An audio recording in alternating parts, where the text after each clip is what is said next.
네, 시작을 하겠습니다. 지난 시간에 성경 어떻게 봐야 되는지 뭐 그런 간단히 개혁주의 입장에서 소개를 했어요. 그래서 개혁주의라고 제가 지난 시간에 계속 표현을 하긴 했는데 종교개혁 전통이라고 생각하면 될 것 같아요. 장로교 전통이라고 생각해도 되고 아니면 그냥 기독교라고 생각해도 좋아요. 그래서 올바르게 성경을 보는 자세, 올바르게 성경을 보는 태도 이런 정도로 생각하면 될 것 같고, 그래서 우리가 지난 시간에 세계관 얘기했었는데 이 세상을 하나님이 창조하신 거라고 믿는다고 했을 때 하나님께서 창조하신 그 목적과 의도를 우리가 알아야 된다고, 그래야지 이제 시행착오가 없다, 올바른 성도로서의 삶을 살 수 있다, 그런 얘기했어요. 그래서 그러한 방편으로 우리한테 주신 게 성경이에요. 하나님의 감동으로 기록된 성경, 뭐 특별계시 이런 얘기했어요. 그래서 우리가 성경을 알아야 되고 성경적 세계관을 가져야 된다, 이런 얘기했습니다. 그래서 성경은 세상이 이렇게 천지창조로부터 시작해서 새하늘과 새 땅을 향해서 이제 진행되어 가고 있다고 이야기를 하고 있어요. 새하늘과 새 땅은 우리한테 익숙한 말로는 뭐 하나님 나라, 그리고 우리 구원의 완성, 이런 정도로 표현이 될 수 있을 거예요. 이것을 위해서 하나님께서 이제 세계 역사 속에서 계속해서 우리 인간들에게 계시해주고 계신다는 거죠. 자신을 갖다 계속 계시해오고 계시는 거예요. 이렇게 계시해 오신 역사를 우리는 이제 구속사라고 부르는 거고. 그래서 세계 역사를 하나님의 구원해 주심의 측면에서 이제 구속사라고 이야기하는 거거든요. 그래서 지난 시간에 이런 성경이 계시에 대한 기록이자 계시다, 그런 얘기했어요. 그래서 하나님께서 자신을 알려주시는 거잖아요. 계시하시는 거예요. 특별히 자신의 뜻과 의지에 대해서 알려주시는 거예요. 근데 뜻과 의지에 대해서 알려주시는 게 어떤 그런 지식이나 정보 전달의 수준, 그런 수준의 계시가 아니고 관계적인 측면이라고 얘기했어요. 네. 관계. 하나님께서 좀 더 근본적인 목적으로 갖고 계시는 것은 관계예요. 그래서 언약이라는 표현을 했어요. 약속 관계, 계약 관계, 이런 거기 때문에. 그래서 하나님께서 우리한테 자신을 계시하시는 목적은 우리랑 요 언약 관계 때문에 함께함이에요. 함께함. 성경은 요것에 대한 기록이라고 했습니다. 그래서 특별히 염두에 두셨으면 하는 개념은 계시, 그리고 언약, 함께함 정도가 될 것 같아요. 그러니까 이게 같은 목적에 대해서 좀 다르게 표현된 거다라고 생각을 할 수도 있거든요. 계시랑 언약이에요. 목적은 관계라고 했어요. 그리고 함께함을 위한 거예요. 그래서 요 세 가지, 계시, 언약, 함께함, 여기서 좀 뒤섞여 있는데, 이거는 계시를 위해서 하나님 언약하세요. 그리고 언약을 위해서 계시하시고요. 계시를 위해서 함께하시고요.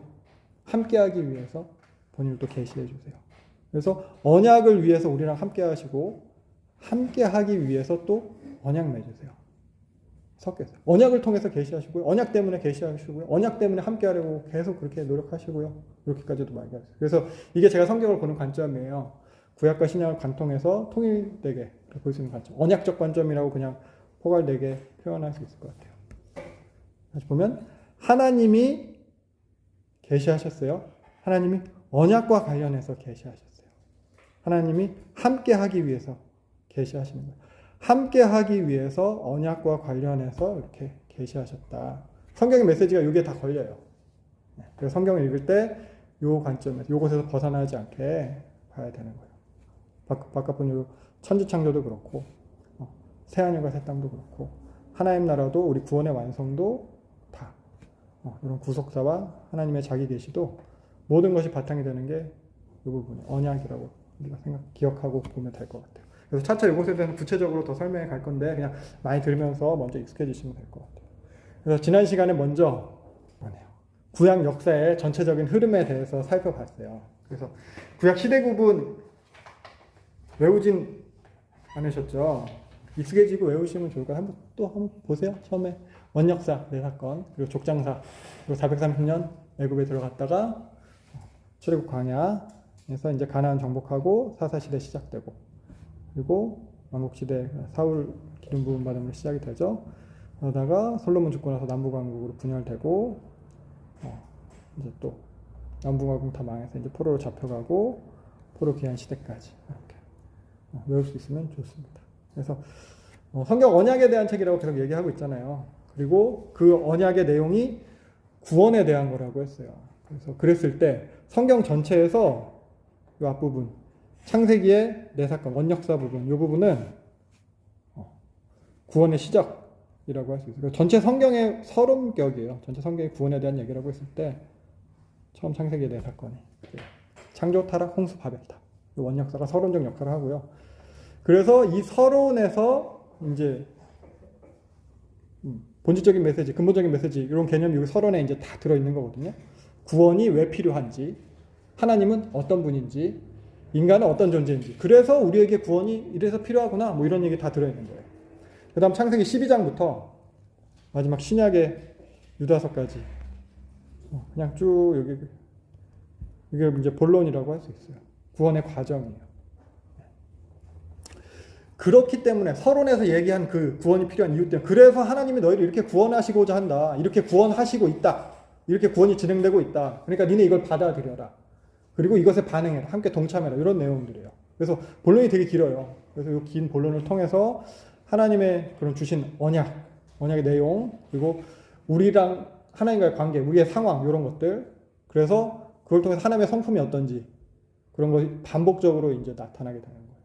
그리고 제일 마지막에 신약의 계시록은 구원의 완성이에요. 우리에게 약속은 결국은 그거예요. 그래서 밑에 아랫부분을 보면은 요 약간 찰색 비슷하게 분홍색 비슷하게 표현된 요 쭉 성경 각 권들이 이렇게 요런 위에 있는 시대 구분에 맞게 성경을 배열한 거예요. 연대기 순으로 배열한 거예요. 그 내용을. 대충 눈으로 보셔도 크게 어렵진 않고 아실 것 같은데 연대기 순 배열을 한번 또 보면서 시대 구분을 다시 좀 정리를 해볼게요. 그래서 제일 처음에 창세기에는 요 원역사랑 족장사가 이제 들어있는 거거든요. 창세기 시작에 대한 책이에요. 근본에 대한 설명한 책이에요. 그래서 하나님에 대해서, 인간에 대해서, 타락에 대해서, 구원에 대해서, 또 언약과 이스라엘의 조상들에 대해서 족장사죠. 이스라엘 족장사예요. 그래서 이스라엘의 정체성에 대한 이야기예요. 그래서 원역사 창세기 11장까지 그걸 원역사라고 부르고 그 나머지는 히브리 족장사예요. 그렇습니다. 그래서 이게 원역사, 족장사 이런 게 잘 입에 안 읽으면 그냥 내 사건, 내 인물 이렇게 하는 게 어떻게 보면 더 외우기가 편해요. 내 사건이라고 하면은 제일 처음에 창조 사건이 있겠죠. 그 다음에 타락이 있겠죠. 그 다음에 홍수 사건이 있겠죠. 그 다음에 바벨탑. 이 정도로 내 사건 이렇게 외워놓고 족장사는 내 인물 아브라함 그렇죠.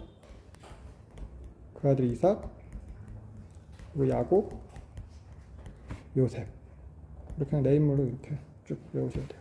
그래서 보면 하나님이 창조하셨어요. 그래서 함께 하려고 하셨는데 아담과 하와가 타락을 했잖아요. 하나님을 거부한 사건이에요. 그래서 이 타락 사건이 사람들이 번성하면서 점점 더 퍼지는 거예요. 계속되는 거예요. 타락이 더. 그래서 하나님은 홍수로 벌하시죠. 그리고 노아를 통해서 다시 시작하셨어요. 근데 사람들도 이제 바벨탑 쌓았어요. 하나님 대적하게 되는 사건이에요. 그래서 하나님이 이 바벨 쌓은 이 인류를 흩으시고 다시 아브라함을 준비하신 겁니다. 그래서 아브라함 불러서 언약 맺으시고요. 이삭과도 또 언약 맺으시고요. 그리고 야곱과도 언약 맺으시죠. 그리고 요셉을 통해서는 이 모두를 다 구원하십니다. 그래서 뭐 요셉 덕분일 수 있겠지만 요 야곱이 애굽으로 들어가게 되는 거죠. 가족들을 다 이끌고. 그래서 야곱 애굽으로 이주하는 것부터 430년 애굽의 시대가 시작이 됩니다. 네. 그래서 이어서 보면은 요 족장사 안에 같은 배경으로 아브라함 시대와 같이 쓰여진 책이 욥기예요. 욥기. 사실 욥기 기록 시기는 학자들마다 다 의견이 분분하긴 한데 나중에 욥기 하면서 이런 부분 더 자세히 하게 되면 보도록 하겠습니다. 그래서 욥기는 요 내 인물의 시대, 족장의 시대, 아브라함이랑 동시대의 인물이었을 것이다라고 생각을 하시면 될 것 같고 이어서 그래서 야곱의 가족이 애굽에 이제 정착한 이후에 이제 애굽 생활이 시작이 되는 거죠. 처음에는 잘 살았잖아요. 근데 외부 유목민 말 타고 온 힉소스 민족이 한 100년 정도 뒤쯤에 애굽에 와서 왕조가 바뀌어요. 그리고 한 100년 정도 또 유지가 돼요. 그리고 나서 다시 원래 원주민 왕조가 다시 또 들어서요. 왕조가 바뀌고 또 바뀐 거예요. 그러니까 뭐 요셉을 알던 사람들이 다 사라졌겠죠. 그러니까 노예 생활이 시작이 되는 거예요. 그래서 이런 이집트 노예 생활을 배경으로 해서 출애굽기가 시작이 되는 겁니다. 출애굽기 이야기가. 그래서 출애굽기는 모세를 하나님께서 준비시키시죠. 모세를 통해서 준비시키시고 출애굽시켜서 출애굽 광야 시대 얘기까지 출애굽기에 들어가 있어요. 그러면 뭐 10가지 재앙 얘기 나오죠. 그리고 6월절 사건 있죠. 그리고 홍해 가르는 사건도 이런 얘기 있죠. 그리고 중요한 거는 시내산이에요. 시내산. 시내산 언약 맺는 이야기. 이게 제일 중요해요. 그리고 시내산 언약 맺고 나서 이어지는 내용은 성막에 대한 내용, 그리고 제사장에 대한 내용 나와요. 이걸로 이제 출애굽기가 이제 마치게 되는데, 성막에 대한 명령을 하셨어요. 성막 이렇게 지어라. 그리고 제사장은 이러이러해야 된다. 그러고 나서 출애굽기에서 성막이 완성되는 장면까지 나와요. 성막에 대한 명령, 제사장에 대한 명령이 나왔는데 성막의 완성까지가 있었어. 그럼 그 다음 이어질 내용은 제사장에 대한 명령이 완성돼야 되잖아요. 그게 레위기예요.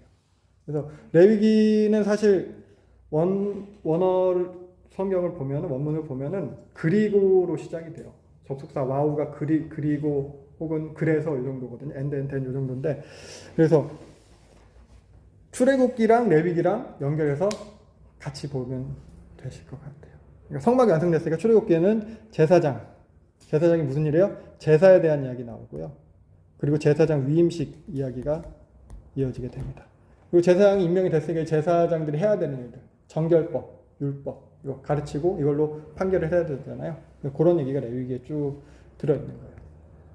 그리고 레위기의 내용은 요 완성된 성막에서 모세가 받았을 거예요. 모세한테 하나님께서 직접 말씀하신 내용이 레위기에 기록이 된 거고, 뭐 읽어보신 분은 알겠지만 레위기가 참 재미가 그렇게 막 있거나 하진 않잖아요. 사실 1독을 시작했다가 창세기부터 시작을 해도 제일 많이 실패하는 부분이 레위기였던 것 같아요. 저는 사실 창세기에 족보 나오는 부분도 되게 힘들고 그랬는데, 출애굽기의 성막도 되게 힘들거든요. 홍색, 자색, 청색 실, 가느개 건배 실에 조각목도 막 나오는데 한번 쭉 나왔는데 나중에 뒤에 또 나와. 한 번에는 명령이었고 한 번은 그대로 만드는 내용이에요. 그래서 출애굽기는 힘든데 레위기는 계속 나오니까 너무 힘든데, 네. 그래서 저도 예전에는 레위기는 밤에 잠 안 오는 사람들 봐라. 밤에 잠 안 오냐? 레위기 봐. 뭐 이렇게 진짜 농담 반 진담 반을 얘기해요. 저는 진짜 그랬어요. 밤에 도저히 잠이 안 오고 제 레위기를 봤어요. 저는 예전에는. 근데 사실 이 레위기가 하나님께서 직접 말씀하신 것들로 가득 찬 책이거든요. 모세를 성막으로 불러서 모세한테 계속 얘기를 한 거니까.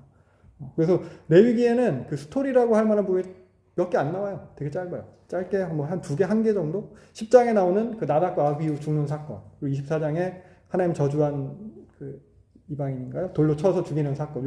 그것도 뭐 이야기라고 하기엔 너무 짧고. 그러니까 스토리가 없다 보니까 되게 지루할 수 있는데, 근데 결국 스토리는 없지만 하나님께서 직접 말씀하신 것도 가득 찬 거잖아요. 그러니까 사실 어떤 사람이 말을 하는 걸 계속 듣다 보면은 그 사람이 어떤 사람인지를 알 수 있거든요.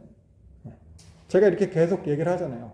계속 제가 하는 얘기 계속 듣다 보면은 제가 어떤 사람인지 뭐 내용을 혹은 말투를 이런 걸 통해서 알 수 있게 되는 거예요. 그냥 뭐 교회 선생님이구나 이런 사람이 이렇게 알고, 뭐 저는 예전에 미국 트럼프 대통령도 계속 그 사람이 말하는 얘기 들으면 이 사람이 어떤 사람인지 알거든요.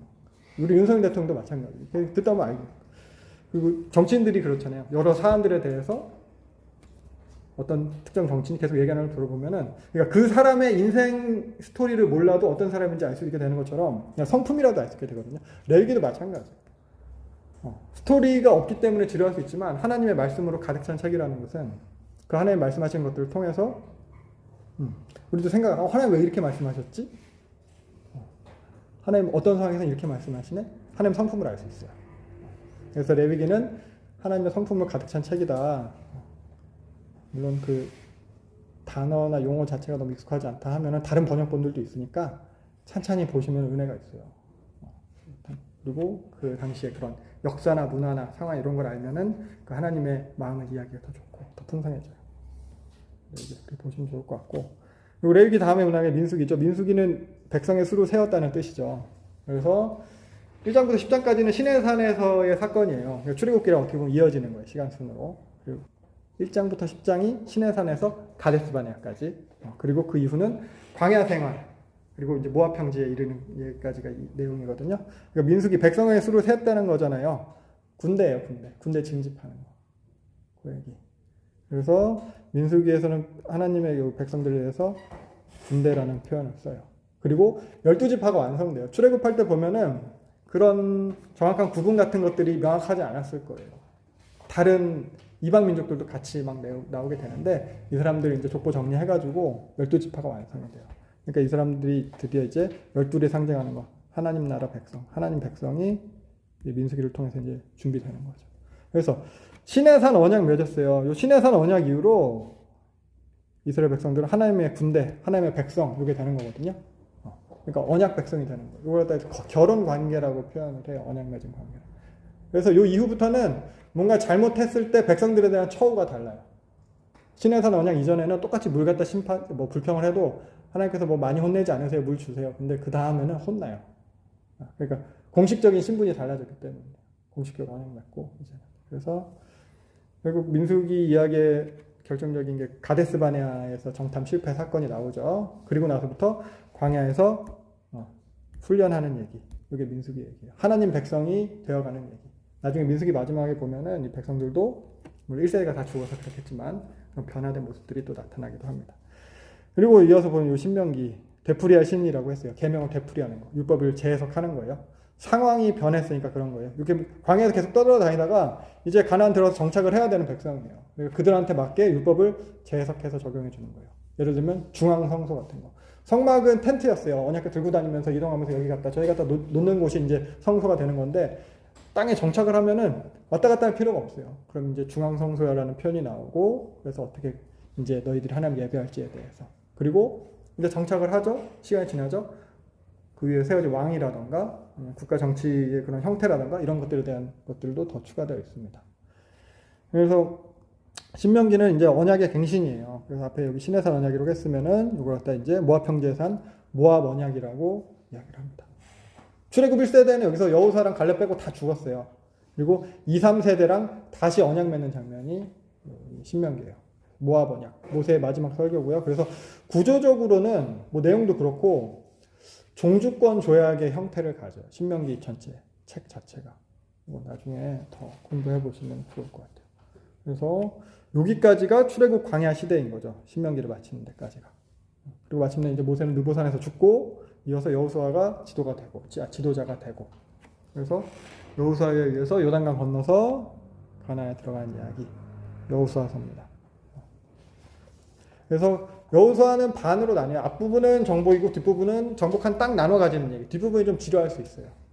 앞부분은 그래도 싸우는 얘기니까 이야기가 재밌는데 뒷부분은 지명도 익숙하지도 않고 땅을 여기 나눠주고 그런 얘기인데 사실 뭐 내 땅도 하나도 없고 뭐 내 땅이라 좀 재밌을 텐데 그런 얘기가 여호수아 얘기고 그래서 민수기는 그래도 이제 요 광야에서 훈련하는 거였다면은 여호수아는 정복해 들어가서 살아가는 실제 이야기라고 할 수 있겠습니다. 그리고 여기서도 언약을 맺게 되죠. 세겜 언약. 그래서 여호수아 죽기까지 이야기예요. 세겜이라고 해서 세겜 언약이에요. 한글 뭐 세겜이라고 해도 되는데 세겜 언약. 그래서 시대 구분으로 하면은 요 가나안 정복 시대까지 여호수아라고 할 수 있을 것 같아요. 요때까지는 하나님한테 순종하고자 하는 마음이 있었던 것 같아요. 하나님을 섬기고자 하는 마음이 있었던 시대였어요. 근데 사사 시대를 배경으로 한 책이죠. 사사기 말 그대로. 그래서 여호수아가 죽고 나서 여호수아처럼 전권을 가진 지도자가 세워지지 않았어요. 사사 시대에는 국지적으로 지도자가 나타나요. 그래서 한시적으로 통치를 해요. 위기의 상황이 있을 때 나타나서 문제를 해결하고 있고 여기서 문제를 해결하고 있는데 밑에서 또 다른 문제가 터지면 다른 사사가 나타나서 하기도 하고 뭐 이런 식이에요. 그래서 지속적으로 전체를 다스리는 왕이 아니기 때문에 뭐 좀 그런 다 같이 모아가지고 하나님한테 언약 맺게 하느니 그래서 어려웠을까요? 아무튼 그런 일이 일어나지 않았어요. 그래서 사사는 판사라는 뜻이에요. 판관 이런 뜻이에요. 사사기. 12명의 사사가 등장을 하고 하나님의 말씀이 가르쳐지지 않았던 시대예요. 그러니까 계속해서 이런 세겜 언약, 모압 언약, 시내산 언약 있었는데 언약갱신이 이루어지지가 않았어요. 그러니까 하나님에 대한 지식이 없었던 시대. 레위인의 타락. 레위인이 타락해가지고 이게 이제 사사기의 특징 중에 하나입니다. 사사기 시대가 있게 되었다. 그래서 왕이 없으므로 자기 소견에 옳은 대로 했다. 이게 이런 이야기가 반복적으로 나오거든요. 그러니까 하나님을 왕으로 여기지 않고 그냥 자기 마음대로 했던 시대. 그래서 개판이 됐다. 이런 개판인 상황에도 하나님께서 정말 형편없는 그런 백성을 통해서도 그 사사를 세워서 그래도 하나님이 구원하실 수 있다. 이 정도의 메시지가 있는 것 같고, 요 사사 시대를 배경으로 한 책이 또 룻기죠. 룻기는 요 사사 시대랑 왕국 시대를 연결해주는 그 고리 역할을 하거든요. 다윗의 족보 이야기가 사실 룻기예요. 하나님이 다윗을 준비하시는 이야기. 자기 소견에 옳은 대로 한 그 사사 시대에 자기 맘대로 안 하고 자기 손해를 감수하면서까지도 그 하나님 계명을 지키는 그 율법 정신을 실천하는, 하나님 사랑, 이웃 사랑을 보이는 룻과 보아스를 통해서 사사 시대를 끊을 일이 준비되는 거죠. 다윗이 준비되는 거예요. 룻기를 통해. 그래서 이어진 얘기 이제 사무엘 상하, 사사 시대 말기부터 사울 다윗으로 이어지는 이야기가 요 사무엘서 되겠습니다. 사무엘 상하. 왕국 시대에 여기서 시작이 되는 거죠. 그래서 여기서도 계속 반복되는 내용은 백성들은 하나님을 계속 버려요. 근데 하나님은 계속해서 찾아오세요. 이게 반복돼요. 그리고 하나님의 마음에 합한 다윗에 대한 이야기. 사울이 초대 왕이 있고 다윗이 있고, 다윗 이야기에서 중요한 것은 다윗 언약이에요. 여기 밑에 있죠. 다윗 언약. 아브라함 언약과 같은 은혜 언약이에요. 같은 맥락의 언약이에요. 그리고 이 시대를 배경으로 한 책들이 이제 시편, 잠언, 아가서, 전도서 이런 시가서가 될 것 같아요. 시편은 뭐 반 조금 안 되는 분량이 다윗 저작으로 확정이 돼 있고, 사실 작자 미상의 시편들도 많은 부분이 다윗의 저작이기 때문에 다윗이 요 시대에 살았으니까 요 시대를 배경으로 한다고 할 수 있고, 아가, 잠언, 전도서는 뭐 솔로몬이 썼다고 인정이 되고 있기 때문에 요 시기를 배경으로 하는 책들이라고 할 수 있겠습니다. 그리고 이어서 열왕기 상하서, 그리고 선지서들. 그러니까 사무엘서가 다윗 이야기까지 했다면은 열왕기서는 이제 솔로몬 이야기, 다윗 죽는 이야기도 나오긴 해요. 솔로몬 이후에, 그리고 또 분열 왕국 이야기, 이게 열왕기 상하에 나타나 있어요. 그래서 북왕국은 에브라임 지파 여로보암, 남왕국은 르호보암에 의해서, 왕국이 솔로몬 죽고 나서 분열된다고 했잖아요. 그래서 북왕국 여로보암 에브라임 지파, 이렇게 그냥 외웠다고 해서 북녀, 남남 북녀 해서, 그래서 각각 북쪽은 19명 왕, 남쪽도 19명 플러스 1명의 여왕, 이 얘기했죠. 나중에 왕들 순서도 외울 수 있으면 외우시면은 좋아요. 이게 선지서 같은 거 보는데 진짜 마일스톤 역할을 해주거든요. 태정태세 문단세 외우듯이 외우면 돼요. 쭉 써놓고 양쪽 비교해 보면 매칭이 좀 되거든요. 양쪽 왕들. 그래서 여로보암, 그다음 나답, 바하사, 엘라, 시므리, 오므리, 아합, 아시아 이런 뭐 이렇게. 남왕국도 르호보암, 그다음 아싸, 아비암, 르호보암, 아비암, 아싸 뭐 이렇게. 아무튼 그렇게 외우실 수 있으면 또 좋을 것 같아요.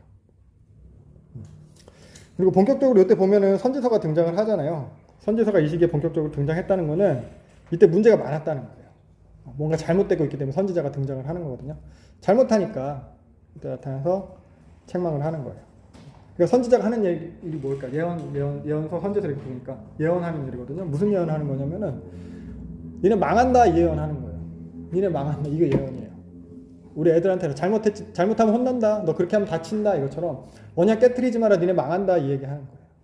그래서 선지서의 주된 메시지는 하나님께로 돌아와라예요. 돌아오라는데 어디로 돌아와야 되냐? 하나님, 우상 숭배하지 마라. 하나님만 섬겨라. 여호와 신앙이죠. 여호와 신앙과 사회적 약자 돌봐라. 사회 정의에 대한 부분이에요. 그래서 이게 결국 하나님 사랑, 이웃 사랑이잖아요. 이걸로 돌아오라는 거예요. 안 그러면 니네 심판당한다. 근데 이것과 더불어서 궁극적인 회복에 대한 이야기도 하고 있어요. 이게 선지서의 주된 메시지고요. 대부분 선지서가. 그리고 요 시기를 배경으로 하는 책이 하나가 있죠. 또 역대기서, 역대기 상하 이렇게 있어요. 족보가 엄청 길어요. 역대기는 11장까지, 1장부터 11장까지가 다 족보예요. 이게 제일 힘들어요. 저는 족보 사실. 이건 하나의 말씀도 아니고 사람 이름들만 축축 나옵니다. 성경 연구하시는 분들은 족보가 되게 중요한 자료라고 해요. 배경 연구하시는 분들. 근데 아무튼 저는 제일 힘든 게 역대기 상이었던 것 같아요. 그래서 다윗부터 포로 귀환까지를 다루고 있거든요. 근데 사실 포로 시대는 거의 다루지 않아요. 포로 귀환에 대한 얘기가 조금 있어서 이 정도 기간이라고 하는데, 결국 남왕국 멸망까지 다윗도 완전 초기 말고 다윗이 헤브론에서 왕되고 사울 죽는 시점부터, 그래서 거의 열왕기 상하 그 열왕기상하랑 이제 다루는 내용들이 겹쳐요. 네. 그 정도. 그래서 이제 포로 시대 보면은 이게 1차, 2차, 3차에 걸쳐서 포로로 잡혀간다고 했어요. 그래서 포로로 잡혀간 연도 1차 605년, 2차 597년, 3차 586년. 1차 때 다니엘, 2차 때 에스겔, 3차 때 시드기야. 이렇게 잡혀갔다는 얘기 했어요. 그리고 포로 귀환한 연도는 538년, 458년, 444년, 538, 458, 444. 538년엔 술바벨, 458, 458년에는 에스라, 그리고 444년엔 느헤미야. 이것도 외우시면은 그냥 전체 성경 역사, 전체 세계 역사 안에서 성경의 시점을 이해하는데 이런 연도를 외우면은 그래도 도움이 되는 것 같아요. 그래서 이렇게 포로 시대, 포로 귀환 시대를 배경으로 하는 그 성경이 에스라 느헤미야죠. 역사서로 치자면 에스라 느헤미야서가 있고, 포로 귀환 이후부터 성전 재건까지 학개스가랴 말라기 이 정도 되는 것 같습니다. 그리고 요때 이제 바벨론에 남아있던 사람들의 이야기를 다룬 게 요 에스더가 있고, 네, 그래요. 그래서 일단 제가 제시하는 이런 그 성경 배경에 대한 건 요 정도고요. 조금 차이가 있을 수 있는데 크게 여기서 벗어나진 않을 것 같아요. 네. 그리고 그다음 볼 게 이제 요 각 성경의 이제 기록 시기거든요. 성경의 내용과 배경은 이런 시기인데 기록 시기는 일치하지가 않아요. 요건 견해가 더 다양해요. 그래서 제가 이렇게 말씀드린 거 맨 밑에 줄 노란색으로 표시되는 게 이제 기록 시기에 대한 거거든요. 요거랑 일치하지 않는 것들이 뭐 많이 있을 수도 있는데 일단 제가 제시하는 건 요거니까 이렇게 보면서 이해하시면 될 것 같아요. 그래서 배경과 동시대의 기록물이 아니라는 거거든요. 조선왕조실록이나 사초 같은 경우는 그 자리에서 그렇게 계속 받아 쓰면서 그게 책으로 남은 거잖아요. 그런 기록이 아니라는 거예요.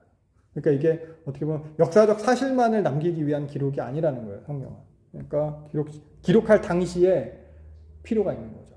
이미 다 지난 과거 이야기인데 지금 기록해야 돼요. 지금 목적이 있는 거예요. 이걸 읽어야 돼요. 원독자들을 위한 목적과 의도를 가지고 기록된 거예요. 그래서 그 기록 시기를 특정하는 게 또 중요하기도 해요. 간단히 보면은 모세오경을 기록한 시기는 출애굽한 백성들이거든요. 출애굽한 백성들을 대상으로 모세오경이 쓰여진 거예요. 이 사람들 가나안으로 들어가야 되는 백성인 거예요.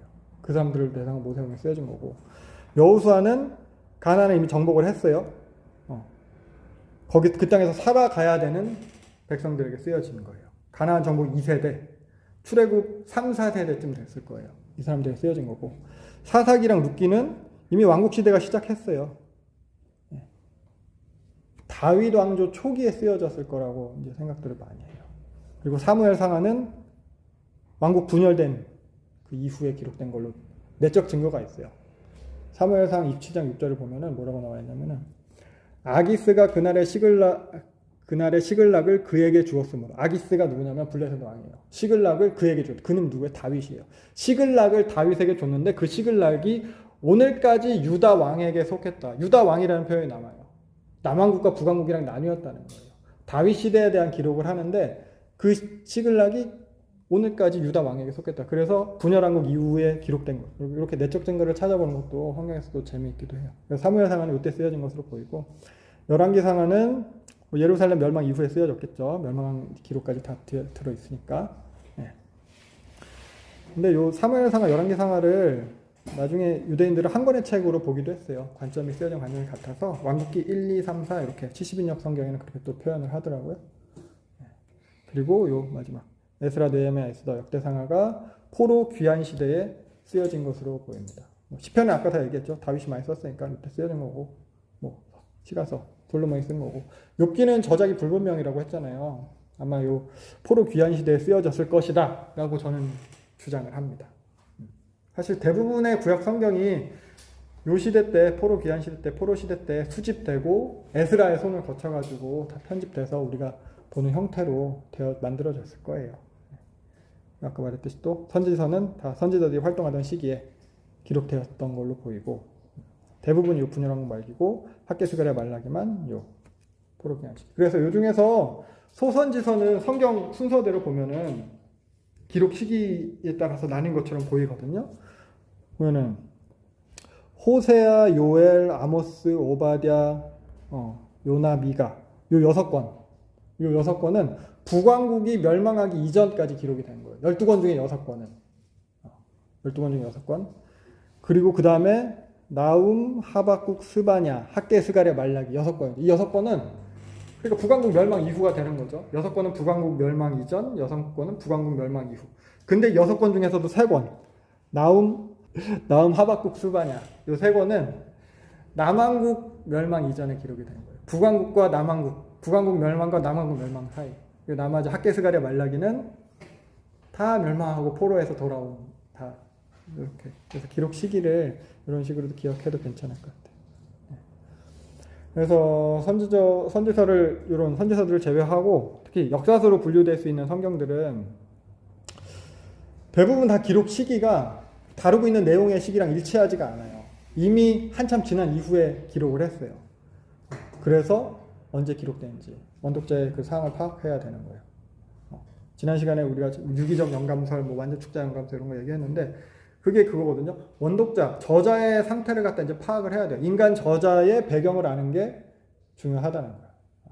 원독자의 그런 상황과 문화를 이용해서 기록된 거예요. 예를 들어 보면은 이 열왕기랑 역대기는 같은 시기에 대해서 기록을 했어요. 다윗부터 남왕국 멸망까지. 근데 각각 기록 시기가 달라요. 열왕기는 요 앞에 기록되고 역대기는 요 뒤에 기록 시기가 이렇게 시기가 달라요. 그러니까 역대기 가뜩이나 읽기도 힘든데 왜 양만 더 늘어나게 같은 얘기를 성경에 또 기록을 한 거냐. 왜? 어차피 다 지난 과거 얘기인데 왜 기록했을까? 누구를 위해 기록했을까? 여기서 보면은 역대기에는 역대기가 가진 특징이 있거든요. 아까 말했죠. 족보가 많이 나와요. 족보가. 엄청 제일 길어 족보. 그러니까 족보가 많이 나온다는 것은 정체성에 대한 거예요. 그 당시 원독자들한테 니네 정체성을 알려줄 필요가 있다는 거예요. 창세기랑 역대기가 특히 그래요. 창세기에도 족보 많이 나오죠. 창세기 출애굽한 백성들이에요. 애굽에서 430년 있다가 출애굽한 백성들이에요. 얘네들한테 정체성 알려줘야 되는 거예요. 역대기도 마찬가지예요. 포로 시대, 포로 70년 포로 했어요. 포로 생활하다가 이제 돌아온 백성들이에요. 얘네들한테 니네 정체성을 알려줘야 돼요. 정체성 교육이 필요한 사람을 대상으로 쓰여진 게 이거예요. 이런 같은 맥락으로 민수기랑 뭐 에스라 여기에 명단이 많이 나와요. 느헤미야도 마찬가지고. 요때는 이제 약속의 땅으로 들어가는 그 시점이에요. 가나안으로 들어가는 시점. 포로에서 이제 귀환한 시점. 요 시점 백성들한테 그 명단이에요. 귀환한 명단들. 니네 이런 백성이다. 니네 자손들이 이거 보면서 니네 아빠가 귀환한 사람인 거야. 니네 아빠가 성문 지었어. 성전 문짝 달았어. 이 명단들이 많이 같은 맥락이에요. 그래서 특별히 역대기를 보면은 이런 식으로 역대기는 저자가 이제 원독자들한테 분명한 목적을 가지고 의도를 가지고 기록을 한 거거든요. 포로 귀환 위해 정체성 위해서. 우리나라도 보면은 그 일제강점기 때 보면 신채호나 이상재, 안창호 선생님 이런 분들이 역사책 쓰고 학교 만들어서 우리 민족의 정체성 교육을 많이 했어요. 역대기도 마찬가지인 거예요. 식민지 끝나고. 그래서 70년 넘게 바벨론 포로 생활을 했다고 했어요. 70년 동안 살면서 시간이 지나면서 나름 정착해서 잘 살았어요. 이스라엘 백성들이. 높은 관직에도 오를 수 있었어요. 뭐 다니엘도 그렇죠. 뭐 에스겔도 마찬가지고 모르드게, 느헤미야 다 그런 거잖아요. 근데 잘 살고 있던 사람들이 다시 예루살렘으로 돌아와야 되는 거예요. 다시 재건해야 되는 거예요. 이스라엘을. 하나님 백성으로. 하나님 나라를 갖다 다시 세워야 되는 거예요. 다시 회복해야 되는데 그 사람들은 그 정체성을 알려줘요. 네가 하나님 나라 백성이라는 걸 알려줘야 되는 거거든요. 그래서 열왕기랑 같은 내용을 기록을 하지만 관점이 역대기는 달라요. 먼저 제일 특징적인 건 남왕국 중심이에요. 북왕국과 남왕국, 북이스라엘과 남유다에서 북이스라엘의 역사는 없어요.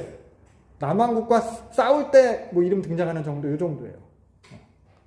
남왕국 중심이고 다윗 중심이에요. 그리고 역대기는 그래서 특징적인 게 다윗의 잘못을 기록하지 않아요. 솔로몬의 잘못도 기록하지 않아요. 다윗이 뭐 이것저것 많이 잘못했겠지만 그래도 성경에서 나온 가장 크게 잘못한 게 밧세바 취한 사건, 우리아 죽인 사건인데 이거 기록하고 있잖아요. 역대기는. 솔로몬이 나중에 이방 여인들 때문에 우상 숭배한 거 기록하지 않아요. 다윗 중심, 솔로몬의 성전 중심이에요. 솔로몬이 성전 지은 것을 엄청 강조해요. 다윗 이야기에서도 성전 짓는 거 준비하는 거 엄청 강조해요. 그리고 성전에 제사장과 레위인이 역대기에서 강조가 돼요. 그러니까 역대기의 목적은 본을 보여주는 거예요. 하나님 나라가 다시 세워지기 위해서, 회복되기 위해서는 다윗이 본이다. 성전과 제사장 레위인이 본이다. 이걸 강조하는 거예요. 그래서 열왕기상하는 다른 관점이에요. 망한 시점이잖아요. 니네 왜 망했는지를 알려주는 시점이에요. 잘못한 걸 많이 기록해요. 이거 잘못해서 이거 잘못해서 이거 잘못해서 이거 잘못해서 니네 이렇게 잘못해서 망한 거다. 그래서 열왕기는 책망의 관점이라면은 역대기는 회복의 관점이에요. 그래서 답은 다윗처럼 하면 된다. 역대기. 그래서 역사서를 이렇게 두 부류로 나누기도 해요. 앞에 열왕기서를 갖다 신명기 역사서라고 하거든요. 책망의 기준이 신명기예요. 모압 언약, 율법. 율법을 기준으로 잘못했으니까. 그러니까 선지자적 관점의 역사서라고도 불러요. 선지자들이 그 율법을 기준으로 언약 깨진다고 망한다고 책망했다고 했잖아요. 그리고 물론 또 열왕기서 기록한 이게 이제 선지자라고 여겨지기도 해요. 그 예레미야가 기록했을 것이다 이렇게. 그리고 역대상하는 제사장적 관점. 에스라가 기록했을 것이다. 에스라가 학사 겸 제사장이거든요. 그러니까 이제 그런 성전과 제사와 율법과 이런 게 더 강조가 되겠죠. 그런 거. 그래서 책망의 관점이냐, 회복 희망의 관점이냐 이런 차이가 있습니다. 그래서 각각의 성경을 이런 방식으로 이제 접근을 해야 되는 거예요. 언제 기록됐느냐. 그렇기 때문에 이 시대 구분도 중요한 거예요. 그 시대의 특징이 뭐였나. 그런 거. 그래서 보면은 성경을 해석하는 데 있어서 중요한 게 이제 원독자가 이제 중요한 거죠. 원독자의 시점이 중요한 거예요. 그래서 무슨 글이든지 우리가 이제 저자의 의도를 파악하는 게 중요한 거거든요. 그러니까 시험 문제 풀 때도 마찬가지잖아요. 출제 의도를 파악하는 게 중요해요. 안 그러면은 마음대로 하면 오답이에요. 그래서 성경을 보는 데 있어서도 이렇게 저자의 의도를 파악하는 게 중요하고요. 원독자 입장이죠, 이게. 그걸 해석해내야 되는 거예요. 그래서 성경은 결국 원독자한테 필요한 메시지로 기록됐으니까 원독자가 누구인지, 기록 시기가 언제인지 그런 거. 그리고 이걸 잘 파악하고 염두해야지 성경을 오해하지 않을 수 있어요. 아까 봤듯이 내적 증거들을 통해서 기록 시기를 살펴보는 것도 재미있고요. 그래서 먼저 모세오경을 살펴보면은 모세오경이 이제 출애굽하고 이제 기록이 된 거니까 지금으로부터 어떻게 보면 3,500년 정도, 그 정도 전에 쓰여진 기록이거든요. 모세가 이제 그때 이제 창세기를 쓴 거예요. 3,500년 전에. 근데 3,500년 전에 창세기를 쓰면서 사실 지금을 사는, 2023년을 사는 우리를 염두에 두고 기록했겠냐라는 생각을 해보죠. 모세가 기록을 하면서. 그러니까 지금을 사는 우리한테 뭔가 알려주기 위해서 3,000년 뒤에 하나님이 창조하신 거 알려줘야지 하고 모세가 기록하진 않았을 거라는 거죠. 성경이 우리를 위해서 기록된 책일 수 있는데 우리에게 기록된 책은 아니라. 그래서 당시 원독자들한테 모세가 특별한 목적과 의도를 가지고 기록된 게 성경이에요. 그래서 이 성경을 그래서 우리가 문자 그대로 적용하는 것을 조금 조심할 필요가 있어요. 물론 성경에 문자 그대로 적용해야 되는 것들도 있어요. 뭐 예수님이 그리스도라는 거, 하나님을 창조했다 이런 것도 있는데, 근데 모든 본문을 갖다 그렇게 적용하는 건 조심해야 되는 거예요. 그래서 계시라고 했어요, 성경을. 그리고 계시에 대한 기록. 이런 얘기 계속 하고 있네. 이렇게 했을 때, 근데 원래 원청 중에 먼저 계시했을 거예요. 계시하셨어요. 계시는 근데 계시하는 데 있어서 하나님이 그 사람들이 알아먹게끔 계시하셔야 되는 거예요. 아, 이게 하나님이시구나. 그래서 그리고 문화의 옷을 입을 수밖에 없어요. 하나님의 계시는. 원청 중에 문화에 맞게. 그럼 원청 중에게 그들에 맞게 계시한 사건을 저자가 이제 기록을 하는 거예요.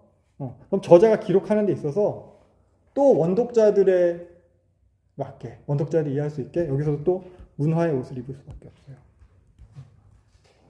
그렇다는 거. 그러니까 원청중이 이해할 수 있는 기준으로 계시하셨고 그것을 기록해서 원독자들이 이해할 수 있는 메시지. 그래서 또 문화의 옷을 입게 되는. 사실 기록이라는 것 자체가, 문자라는 것 자체가 문화의 옷을 입은 문화거든요. 문화의 옷을 입은 거예요. 문자로. 번역도 마찬가지고 뭐 기록도 마찬가지고 그 자체가 그 문자를 사용하는 그 사람들의 문화를 입은 거예요. 사실 그래서 성경이 우리를 위한 책이긴 하지만 우리에게 기록된 책은 아니라는 거예요. 이런 식으로. 그래서 우리의 문화적 관점을 이해하면은 어려울 수 있다는 거예요. 안 돼요. 당시 원독자 입장에서 그들의 문화에서 이해를 이야기하는 거예요. 그렇게 쓰여졌어요. 근데 당시의 문명은 우리랑은 다르잖아요. 지금처럼 뭐 과학, 기술 뭐 이런 거에 기반을 둔 게 아니에요. 그 당시의 문화, 그 당시 사람들의 문화적 최신 지식, 그 당시 사람들로서는 이게 가장 과학적이야라고 할 수 있는 것은 신화였어요. 신화. 당시 최상의 지식으로 인정받는 것은 신화였어요. 특별한 계층들만 또 잘할 수 있고 막 이런 식으로. 그래서 우리가 지금 과학적 검증을 통해서 설명되는 것들이 당시에는 이 신화를 통해서 많이 설명이 되는 거거든요. 그래서 마찬가지로 당시의 기록인 창세기도 당시에 이런 신화적 수준을 가지고 쓰여졌어요. 신화라는 게 아니에요. 신화적 수준. 그들의 이해 수준에 맞게 쓰여진 거예요. 그러니까 예를 들면 우리가 어떤 새로운 물건을 갖다 설명하는 데 있어서 기존에 가지고 있는 개념을 이걸 갖다 설명을 할 수밖에 없거든요. 그러니까 그 당시 사람들한테 하나님이 하신 창조를 설명함에 있어서 그 당시 사람들이 가진 개념으로 이 창조를 설명하는 거예요. 예를 들면 우리가 로켓 발사를 갖다 로켓을 설명을 하는데 고려시대 사람한테 이걸 설명해야 된다고 하면은 고려시대 사람들이 갖고 있는 개념을 가지고 설명을 해야겠죠.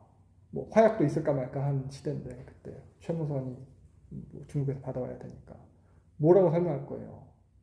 고추처럼 생긴 거, 고추도 없었을지도 몰라 임진왜란 때 들어왔으니까 로켓도 어떻게 설명할 거예요. 그 당시 사람들이 이해할 수 있는 개념으로 이해할 수 있는 말 그런 거예요. 그래서 이런 신화라는 장르. 그래서 설명하는 묘사는 비슷할지 몰라도 그 성경에서 말하는 그 본질적인 것은 다르다는 거예요. 대상은 다르다는 거예요. 성경이 그래서 뭐 창세기를 갖다 뭐 신화라는 장르로 표현할 수도 있겠고 또 성경에 보면 노래가 많이 등장을 하거든요. 뭐 고대 신화도 서사시잖아요. 노래 형식이잖아요.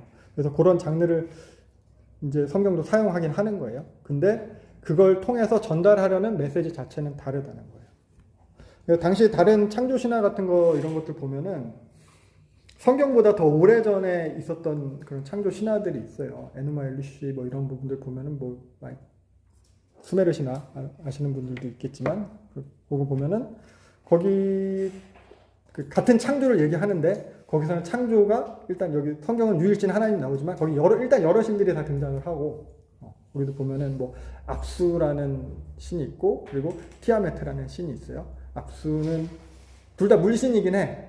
근데 얘는 이제 민물신이야. 강물 뭐 이렇게. 그리고 얘는 티아메트는 짠물신이야. 그러니까 단물 짠물 신인데 처음에는 이 둘이 이제 합쳐져 있는 거예요. 바닷물이랑 나눠져 있지 않으니까. 이게 어떻게 보면 금술이 되게 좋은 거야, 부부가. 그러니까 어떻게 돼요? 애가 많이 태어났죠.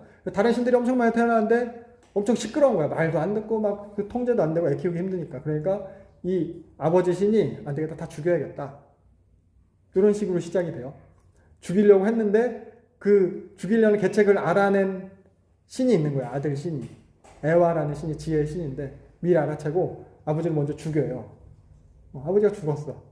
그리고 이 에와가 또 아기를 낳는데 그 애가 이제 마르둑이야.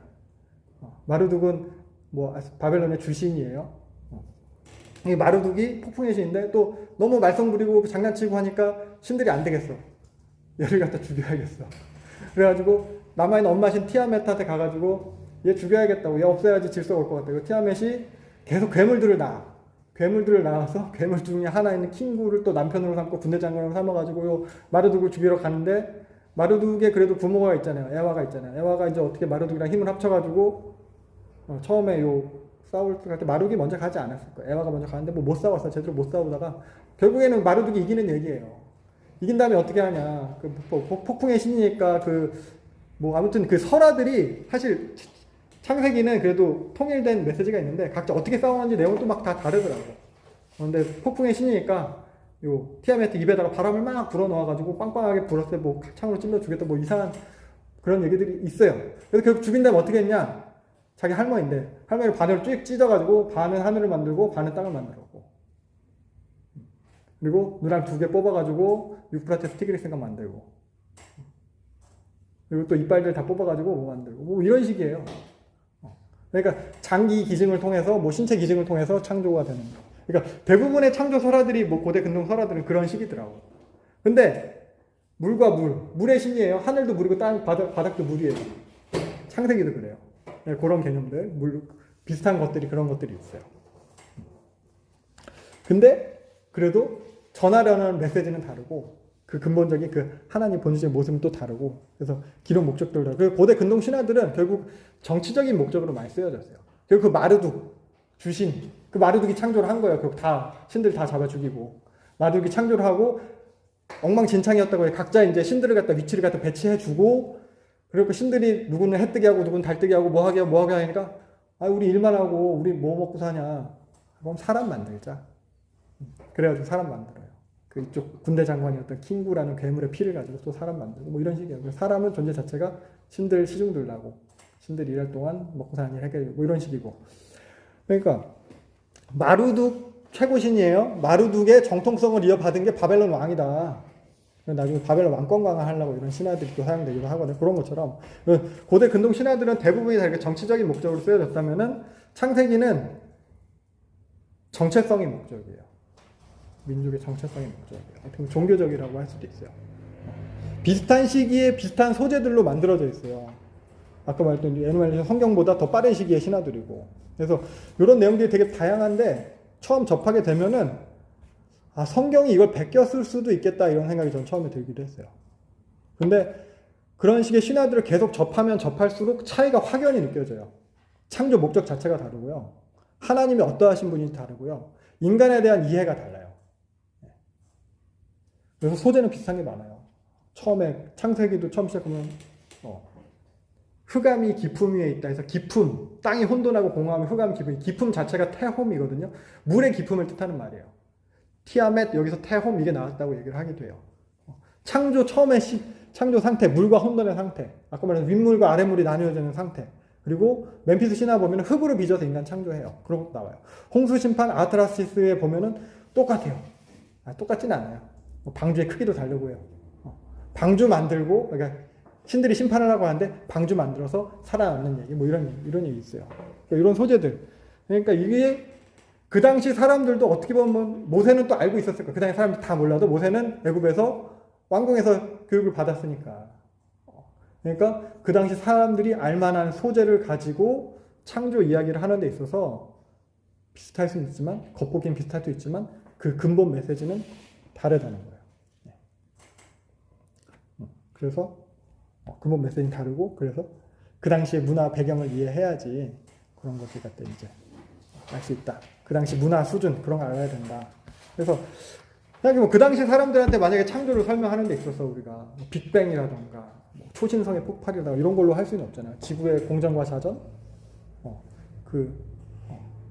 멘틀의 대류를 통해서 이렇게 지각 변동을 통해 산이 생기고 이런 거 할 수 없잖아요. 지금 우리가 이해하는 식으로 그렇게 설명해 줄 수 없거든요. 그러니까 당시 기원전 1400년이거든요. 고조선 시대예요. 중국 은나라 시대, 막 갑골문자라고 이런 시대예요. 그러니까 원독자들은 철기를 만들 줄도 모르는 사람이었어요. 철기 문명이긴 한데 그 사람들 히브리인들은 워낙 미개해가지고 철기를 다룰 줄 모르는 사람들이었단 말이에요. 그 사람들한테 메시지를 전해야 되는 거예요. 그래서 그 메시지를 우리가 알아야 되는 거예요. 그 사람들한테 전해진 메시지를.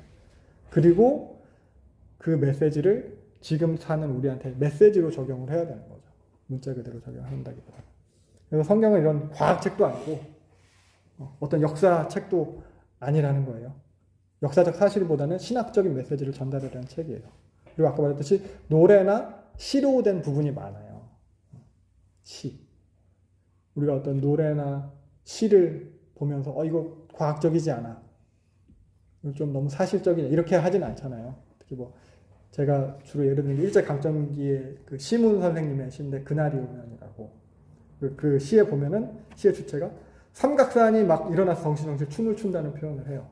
한강물이 뒤집어져서 용솟음치 이런 표현을 해요. 그러니까 그날 광복이 오면 그렇다는 건데 그게 이걸 보면서 우리는 알잖아요. 그게 어떤 메시지를 전하려고 그렇게 표현을 한 건데 근데 이거 과학적이지 않아.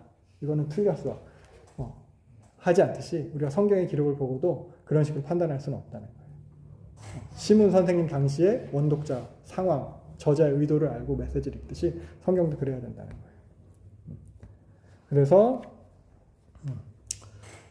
지난 시간부터 보면 언약적 관점으로 전체 성경을 보되 성경 메시지 해석에 있어서는 이렇게 원독자의 시점에서 원독자 입장에서 해석해야 되고 역사적인 그런 배경이나 문화적 배경이나 지리적 배경이나 그런 문제랑 상황, 문학적 배경까지 가요. 문학 기법, 당시에 사용되는 문학 기법들도 있어요. 그런 장르 같은 거, 문학 장르 같은 거, 그리고 히브리 원어와 용법까지도 알면서 히브리 원어가 그 당시에는 어떤 식으로 많이 사용이 됐는가 이런 거. 번역하다 보면 결국 그 의미가 깎아먹기 마련이거든요. 그런 것까지도 알면은 더 좋긴 합니다. 근데 기본은 사실 가장 기본이 되는 건 본문 관찰이에요. 관찰을 통해서 이런 게 다 시작이 돼요. 그래서 일단 성경을 우리가 잘 봐야 되는 거고 성경 본문에서 이런 것들을 찾아내야 되는 거예요. 본문을 관찰하고 본문에서 말하고자 하는 게 무엇인가 이걸 보고 근데 그걸 찾는 데서 또 중요한 거는 문맥이에요.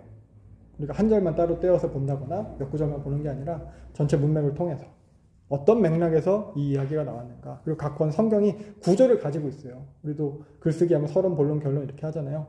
성경이 그냥 막 생각나는 대로 막 쓴 책이 아니고 모세가 되게 똑똑한 사람이잖아요. 그리고 시간도 많이 들였단 말이에요. 40년 동안 뭐 했겠어요, 광야에서. 쓰고 다듬고 쓰고 다듬고 했을 거예요. 그래서 구조가 있어요. 구조를 통해서 강조하려는 메시지가 있고요. 그런 흐름도 그래서 파악을 해야 돼요. 그리고 성경 전체의 메시지, 성경 전체의 통일성과 어긋나지 않는가. 성경 전체의 논리, 신학이라고 할 수 있을 거예요. 여기서 어긋나지 않게 전체 성경의 메시지에서 벗어나지 않는지를 확인을 해야 돼요. 그러니까 이걸 제가 말하는 언약적 관점이다라고 이야기할 수 있을 것 같아요. 그래서 이런 식의 본문 관찰이 기본이고 본문 이외의 것들은 역사적 자료를 통해서든가 그런 걸 통해서 이제 도움을 받으면 더 풍성해진다는 거죠. 이게 이제 성경을 어떻게 보는 거예요. 성경을 공부하는 데 이게 이제 기본이 될 수 있을 것 같아요. 그 다음이 적용이에요, 사실. 본문을 잘 관찰을 했어요. 그리고 원독자 입장에서 잘 해석했어요. 그걸 이제 해석이라고 할 수 있을 것 같아요. 해석했어요. 그럼 해석한 그 메시지, 성경이 원독자에게 알려주려고 했던 그 메시지를 우리한테 가지고 와서 우리의 삶을 해석하는 거예요. 성경의 메시지로 우리의 삶을 해석하는 거예요. 성경으로 우리의 삶을 설명해야 되는 거예요. 요게 설명해내야 되는 거. 성경에서 우리의 삶이에요. 성경에서 우리의 삶. 내 삶에 필요한 말씀을 성경에서 뽑아내는 게 아니고 내 삶의 문제들을 해결하기 위해서 성경에서 뭔가를 찾아내는 게 아니고 성경이 이러한 내 삶을 어떻게 설명해 주는지 뭐라고 설명해 주는지 여기에서부터 적용이 나와야 돼요. 그렇게 성경을 보는 게 건강한 방법인 것 같아요. 그래서 이런 식으로 관찰 그리고 해석 해야 된다. 이걸 이제 성경의 이제 모든 본문을 우리가 다 살펴보면서 하면은 좋겠지만 그렇게는 어려울 것 같고 그냥 각자 이렇게 성경 보시는 방식을 연습해 보면 좋을 것 같아요. 그래서 성경에서 몇 가지만 이렇게 이제 좀 같이 보도록 할게요. 구약의 몇 사건들만 이런 식으로 보는 방법을 원독자 입장에서 보는 방법을 그래서 하나님의 일하심 언약 이런 거에 대해서 한번 볼 건데 먼저 보면은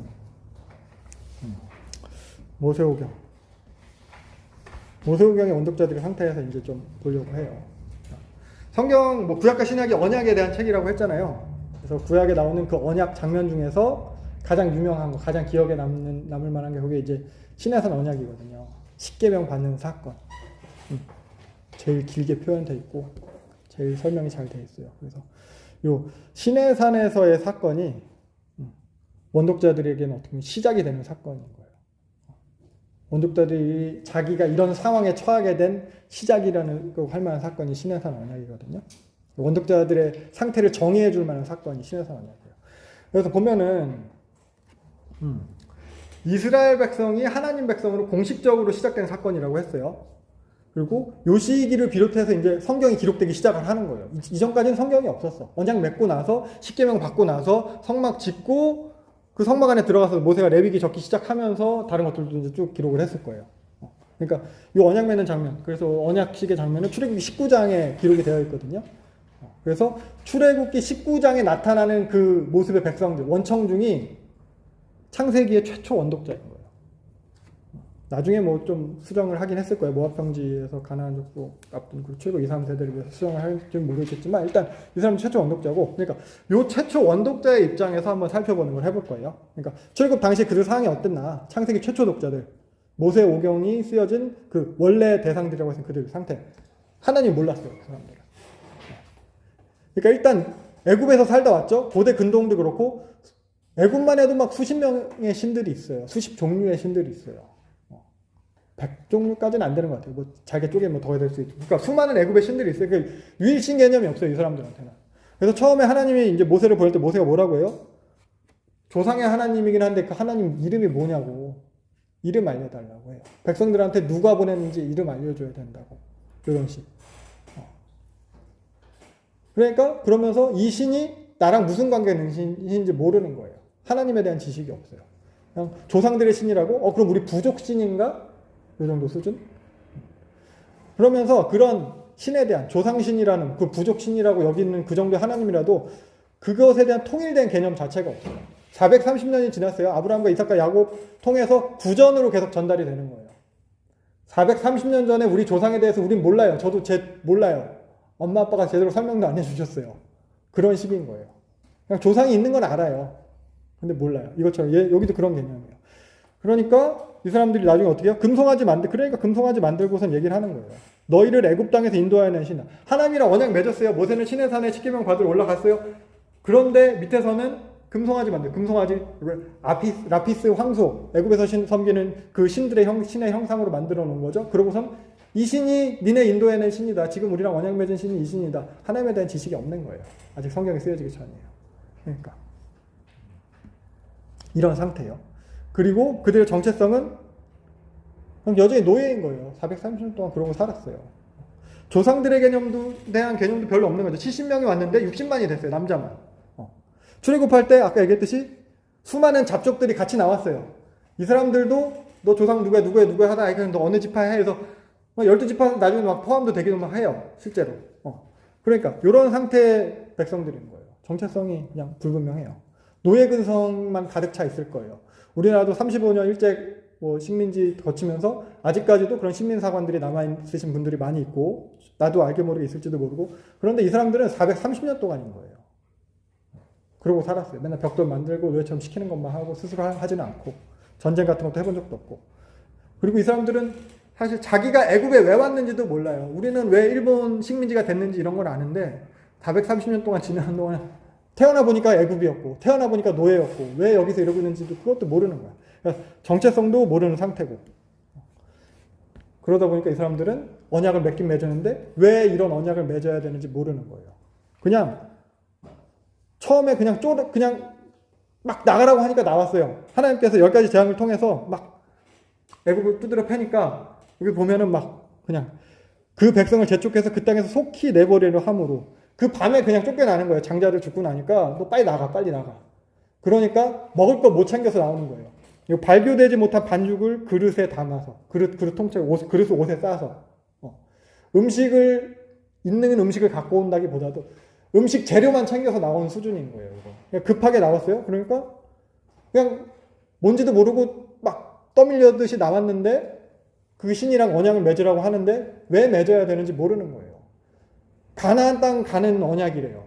가나안 땅에 왜 가야 되는지도 몰라요. 어디 있는지도 몰라요. 이 신이 능력을 있는 것 같아. 가나안 땅에 왜 능력 있으면 차라리 애굽 바로를 없애버리고 그 땅에 살게 하지. 거기가 더 좋은 땅인데. 그런 식이 되는 거예요. 가나안 땅에 누가 사는지도 모르고 왜 가는지도 모르고 광야 생활도 처음이고 이런 상태의 백성들. 왜 나왔는지도 모르고 왜 가는지도 하나님 누구인지 자기들이 무슨 상관인지 정체성은 여전히 노예고 광야 생활 처음이고 전쟁은 두렵고 싸워야 된다고 해요. 그러니까 조금만 힘들면은 그냥 애굽으로 돌아가겠다. 불평불만하고 틈만 나면은 뭐 못에 돌로 쳐 죽이려고 하고 우상숭배 막 하고 하던 대로 그런 식이 되는 거예요. 그래서 하나님께서 이런 말 그대로 이렇게 아는 것도 없고 제대로 된 게 없는 백성들을 데려다가 언약 맺으신 거거든요. 하나님도 답답하시지. 언약 맺으셔야 돼요. 그래서 언약의 핵심은 요거예요. 19장에 나타난 요 말씀이에요. 요 언약 맺는 사건, 요 말씀으로 인해서 그런 구속 역사가 시작됐다고 이야기를 하기도 해요. 성경의 중심이 되는 말씀이다라고 표현을 하기도 해요. 내용이 보면은 니네가 내 말 잘 듣고 언약 지키면은 제사장 나라가 되면 거룩한 백성이다. 너희가 내 소유가 된다. 내 백성이라는 거. 내 소유. 내 백성 너희 하나님. 이게 언약적 표현인데 여기서 또 특별히 보면은 제사장 나라 거룩한 백성이라는 거. 언약 잘 지키면. 이게 무슨 말인가? 언약은 결국 십계명에 대한 거죠. 레위기에 대한 걸 거예요. 그래서 율법 잘 지키라는 거예요. 그렇게 되면 뭐가 되냐? 제사장 나라 거룩한 백성이 된대요. 그럼 제사장은 뭐고 거룩은 뭔가? 이것에 대해서 이제 설명이 필요할 거예요, 사람들은. 그리고 이 언약이 뭐 공평한 조약인가? 왜 하나? 이런 언약의 내용 같은 것들, 이런 세부 사항들, 이런 걸 이 백성들한테 소개를 해줘야 되는 거예요. 그래서 언약 맺는 과정도 보면은 그냥 겁이 나서 맺은 것 같아요. 하나님께서 시내산에서 막 번개 꽝꽝 치고 막 지진 나고 시끄러우니까 두려워서 떠는 거예요. 두려워서 떨면서 그냥 언약 맺겠다고 하고 나중에는 모세한테 가서 알아서 맺으라고 그러고 우린 무서워서 죽을까 봐 겁난다고 하고 이런 상태인 거예요. 이런 상태. 그래서 언약은 일단 맺었어요. 가나안 땅에 잘 들어갔어요. 12명이 정탐꾼 보냈죠. 우리는 메뚜기다. 못 들어간다. 애굽으로 다시 돌아가야겠다. 모세 빼고 지도자 다시 세워. 그러고서는 모세는 그냥 이제 회중 앞에서 엎드렸대요. 그러고 나서 갈렙이 아니다. 하나님께서 우리가 저 땅 주실 거다. 그렇게 했더니 10절 보면은 그냥 갈렙 돌로 쳐 죽이려고 하고 이렇게 되는 거예요. 그래서 하나님의 징계로 이제 38년 동안 이제 광야 생활이 시작되는 거죠. 출애굽 다 죽기까지. 출애굽 1세대가 다 죽기까지. 그때까지도 이 사람들의 정체성은 노예 근성이 계속 남아 있는 거예요. 그래서 지금에 있는 우리들보다 이 당시 원독자들은 하나님에 대한 지식이 없었어요. 우리가 더 많이 알아. 지금에 사는 우리가. 그래서 이런 훨씬 더 지식이 부족한 상태의 사람들을 대상으로 기록된 책이 모세오경이에요. 이 사람들이 원독자예요. 이 사람들은 우리는 히브리인이다 정도. 그리고 우리한테 어떤 신이 있다 정도. 요 정도 지식이 있는 거예요. 요거 말고는 각자 하나님에 대한 지식도 서로 달라요. 다 다르고 생각도 다 다르고 그런 사람들. 이 사람들한테 필요한 메시지가 무엇이었을까? 하나님이 이 사람들한테 해주고 싶은 얘기가 있었을 거예요. 그런 거. 뭐 이거겠죠. 하나님 제대로 모르니까. 하나님이 누군지. 하나님이 너희들을 왜 끌고 나왔는지. 무슨 생각하는 신인지. 그냥 부족신인지 아닌지 전능하신 하나님이. 그리고 수많은 신 중에 하나인지. 이런 거 설명이 필요했을 거고. 그 사람들의 정체성에 대해서 설명이 필요했을 거예요. 메뚜기를 여기는 사람들한테 애굽에 오게 된 이유. 우리가 누군지. 우리의 가치는 뭔지. 우리가 누구길래 여기서 이러고 있는지. 이런 거 설명이 필요했겠죠. 그리고 하나님이랑 언약 맺었는데 이 약속 왜 맺는지. 약속의 당위성은 뭔지. 가나안에 왜 들어가야 되는지. 하나님이 나랑 무슨 상관이기에 날 끌어내서 언약을 맺는지. 그리고 언약 조항들. 십계명이나 레위기에 포함된 조항들이 왜 이런 걸 지켜야 되는지에 대한 설명이 필요했을 거예요. 그러니까 지금으로 보면은 그냥 우리는 이랬나 보다 하지만 당시에 사는 사람들에게는 파격적인 조항들이 있었어요. 이런 걸 해야 돼? 이렇게까지 해야 돼? 뭐 이런 것들. 그런 것들에 대한 설명이 필요했을 거예요. 그래서 이런 백성들한테 하나님께서 제일 먼저 하고 싶었던 얘기가 창세기 1장 1절인 거예요. 내가 창조했다. 내가 진짜 하나님이다. 내가 유일신이다. 부족신 아니다. 이집트에서 보던 그런 수많은 신들 중 하나 아니다. 그런 거. 십계명의 첫 계명도 그거죠. 나 외에 다른 신 있게 하지 말라고. 그런 절대자 하나님이 니네를 백성 삼으신 거다. 그래서 이런 하나님이 어떤 하나님, 왜 언약 맺고자 하는지, 왜 구원하려고 하는지, 왜 구원이 필요한지 이런 게 아까 말한 그 창세기에 다 있어요. 그래서 먼저 창세기 11장까지의 네 사건을 이런 관점으로 한번 더 보도록 할게요. 그래서 절대자 유일신 하나님이에요. 첫 창조 사건에는 유일신 하나님이 강조가 돼요. 하나님이 어떠하시면 하나님의 말씀대로 다 이루어져요. 아까 말한 고대 근동 신화들은 막 창조하려면 막 싸워야 되고 뭐가 필요하고 막 이런데 하나님은 그냥 말씀을 가지고 하면은 성경의 창세기 1장에 보면 그대로 되니라, 그대로 되니라, 그대로 되니라 이런 표현들이 계속 나와요. 그게 하나님의 그런 전지전능함을 표현하는 표현이에요. 뭐 사실 출애굽 당시도 그랬죠. 10가지 재앙도 하나님 말씀하시면 다 됐어요. 성경에 읽으면서 그런 부분을 한번 이제 체크를 해보세요. 하나님 말씀하시고 그대로 이루어지는 모습들, 그대로 이루어지는 모습들. 그걸 통해서 이후에 벌어지는 일이 뭔가. 하나님 창조하시는 일. 이후에는 회복하시는 일들이 일어나요. 그럼 보고. 그리고 또 하나님 전지전능하신 하나님뿐만 아니라 또 질서가 있으신 하나님이에요. 아까 말했듯이 그 수메르 신화들 보면은 막 질서가 아니라 질투가 있고 암투가 있고 지들끼리 싸우다 엉망진창이 돼가지고 막 만들어지는 게 이런 거예요. 계획 없이 막 만들어지는 것들이 많아요. 근데 하나님 그렇지 않았어요. 창조를 보면은 순서가 있고 질서가 있고 왜 이런 것들이 필요한지 이런 것들이 다 되어 있어요. 질서대로 운행하시고 그 질서를 누리는 게 일곱째 날에 하는 안식이에요. 질서대로 돌아가기 때문에. 그래서 하나님이 다 창조하셨죠. 그러면서 특별히 자신의 형상대로 만드신 것이 있어요.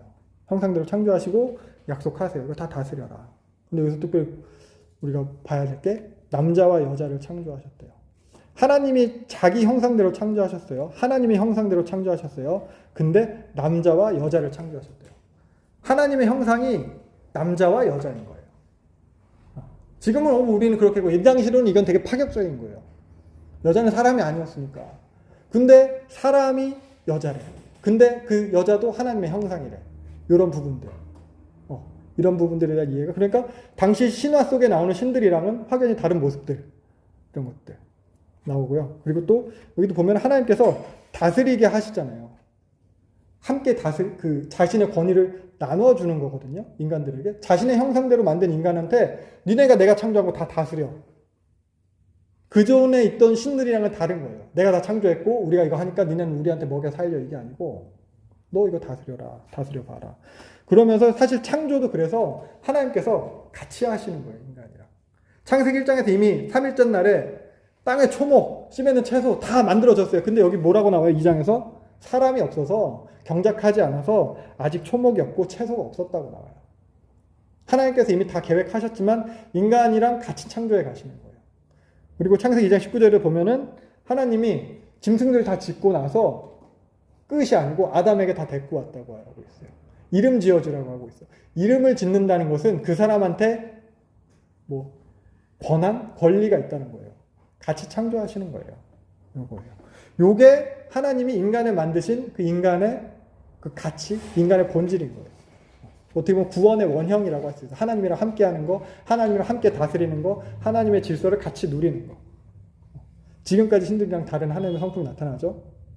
인간과 함께 하고자 하는 그 하나님 신. 그리고 또 약자를 배려하는, 약자를 챙길 수 있는 그런 또 베푸는 신, 그런 거. 자기 권리를 나눠주는 신. 이런 모습들이 여기 드러나 있는 거예요. 그래서 특별히 또 경작하고 섬기는 것 요거 한번 더 보면은 하나님께서 다스리라고 했어요. 다스리라고 하는데 다스리는 방법이 뭐냐? 때리고 착취하고 뭐 뺏고 이게 아니라 경작하면서 지키는 거예요. 다스린다는 것은. 그것을 갖다 이제 관리한다는 거죠. 그런 방법들. 그러니까 하나님께서 같이 창조하시고 같이 다스리는데 다스리는 방법이 있어서도 하나님의 방법대로 다스린다는 거예요. 그런 거. 이런 것들도 같이 생각을 해볼 수 있을 것 같아요. 그래서 중요한 것은 에덴 동산에서 또 중요한 것 중에 하나는 하나님이랑 동행했다는 거. 직접적인 표현은 없지만 여기서 보면은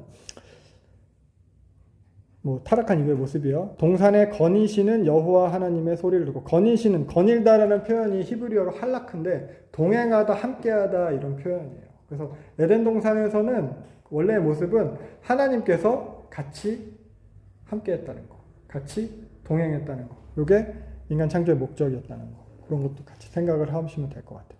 근데 타락 사건이 일어났죠. 요 하나님께서 주신 언약이 깨어지는 거예요. 그래서 호세아에서도 보면은 아담이 언약을 깼다는 것을 비유적으로 얘기해요. 아담처럼 니네도 언약을 깼다. 하나님께서 다 주시고 다스리게 하셨는데 아담이 언약을 깬 것처럼 호세아, 북왕국 이스라엘의 얘기를 하는 거죠. 아담 창세기도 언약을 깨졌어요. 그래서 명령을 어긴 거죠. 요 선악을 알게 한 나무 열매 먹지 말라고 한 요 타락 사건은 다 아시죠? 그러니까 이 타락 사건도 아담이 모르고 한 게 아니잖아요. 하와가 모르고 한 게 아니에요. 다 알고 했어요. 뱀이 하나님처럼 된다라고 했을 때 하나님처럼 되고 싶어서 한 거예요. 하나님이 우리와 같이 하나님의 형상으로 만들었는데 하나님과 같은 형상을 만들었는데도 하나님처럼 되고 싶은 거예요. 그런 욕심이 있었고 타락하고 나서는 하나님을 피해서 숨었고 나중에 하나님 나타났을 때는 서로 이제 책임을 전가하게 되죠.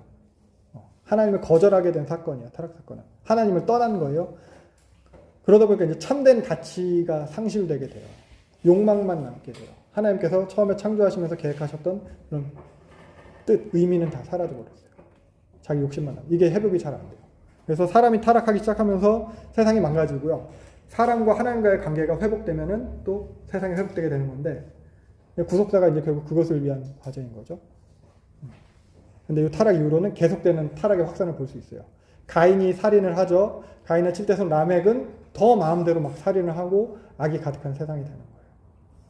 근데 이 타락한 직후에 하나님께서 이들에게 주시는 게 있어요. 창세기 3장 15절에 나타난 요 원복음이라고 얘기하는 거예요. 여자가 어떻게 봐 하와가 잘못을 했어요. 뭐 아담도 잘못했어요. 근데 여자의 후손이 뱀의 머리를 밟을 것이다. 그러니까 원래 아까 말씀대로 하면은 먹으면 정령 죽으리라. 먹었어? 너 죽여야 되는데 벌을 먼저 말씀하시기보다는 요걸 먼저 말씀을 하세요. 회복을 먼저 말씀을 하세요. 요게 여자의 후손이라는 표현은 이제 나중에 보면 계시록 12장에서 이런 표현들이 같이 등장을 하거든요. 결국 여자의 후손은 계시록의 표현을 비롯한 어린 양, 예수님에 대한 거예요. 그래서 요게 원복음이라고 하는데 구속 언약, 구원, 영원한 언약의 원시적인 형태다라고 표현하긴 하는데 이게 원시적인 형태라서 점점 더 발전해 간다 이게 아니고 이미 완전하신 언약을 하나님께서 갖고 계세요. 나중에 그 다음 시간이나 다다음 시간에 그 언약에 대해서 쭉 설명을 할 거예요. 완전한 언약을 갖고 계세요. 근데 아담과 하와의 수준에 맞게 원청중 그리고 출애굽한 이스라엘 백성들이 이해할 수 있는 정도의 수준에 맞게 원시적인 형태로 표현을 해주셨다고 볼 수 있을 것 같아요. 네. 그래서 모형적인 거예요. 모형. 그래서 요거는 미리 선포된 거예요. 아브라함 언약. 그러니까 이 구속 언약, 은혜 언약이라고 표현하거든요. 요거는 아브라함 언약으로부터 시작이 될 거예요. 아브라함 언약으로부터 시작될 것 같다가 미리 이런 식으로 이야기를 해주신 거고, 아브라함으로부터 시작이 될 거고, 예수 그리스도로 완성이 될 거예요. 성취될 거예요. 그래서 요 은혜 언약을 갖다가 말씀하시고, 그 다음에 하시는 일은 가죽옷을 지어 입히시죠. 아담과 하와한테 가죽옷을 지어 입히십니다. 내보내시면서 죽이시는 게 아니에요. 그들의 수치를 부끄러움을 가려주는 거예요. 그래서 이런 거에서 보면 징계하시는 하나님의 성품이 나타나지만 계속해서 기회를 주시는 하나님의 성품이 이 타락의 사건들을 통해서 계속 나타나요. 가인을 통해서도 그렇고. 그리고 인간 스스로는 이걸 회복할 수가 없어요. 구제불능의 상태예요. 인간은. 자기가 타락했지만 자기 스스로 해결할 능력이 없는 것.